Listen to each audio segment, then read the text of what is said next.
கன்னி ராசி அன்பர்களே, இன்று சந்திரன் உங்கள் ராசிக்கு 6ஆம் இடத்தில் உள்ளார். உங்கள் ராசி அதிபதி புதன் ராசிக்கு 11ஆம் இடத்தில் உள்ளார். இன்று சிலருக்கு தேவையில்லாத செலவுகள் ஏற்படலாம். உத்தியோகத்தில் இருப்பவர்கள் பணியில் கூடுதல் கவனம் செலுத்த வேண்டிய நாள். தொழில் வியாபாரத்திற்காக புதிய முதலீடுகளை தவிர்க்க வேண்டிய நாள். உடல் உழைப்பு அதிகமாகும். கன்னி ராசி உத்திரம் நட்சத்திரம்.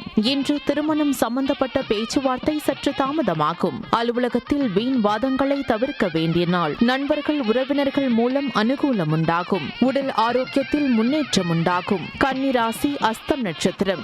இன்று வீடு வண்டி சம்பந்தமான விரய செலவுகள் சிலருக்கு வரலாம். உடல் ஆரோக்கியத்தில் சற்று எச்சரிக்கையாக இருக்க வேண்டும். குடும்பத்தில் கணவன் மனைவிக்குள் சண்டை சச்சரவு ஏற்பட்டு விலகும். அலுவலகத்தில் பணிச்சுமை அதிகமாகும். கன்னி ராசி சித்திரை நட்சத்திரம். இன்று கூட்டு தொழிலில் மன வருத்தங்கள் உண்டாகலாம். குலதெய்வ வழிபாடு மன அமைதியை தரும். காரிய தடைகள் ஏற்பட்டு விலகும். குடும்ப ஒற்றுமை அதிகரிக்கும். உங்கள் ராசி மற்றும் நட்சத்திர பலன்கள் முழுவதுமாக காண டிஸ்கிரிப்ஷனில் உள்ள லிங்கை கிளிக் செய்யவும்.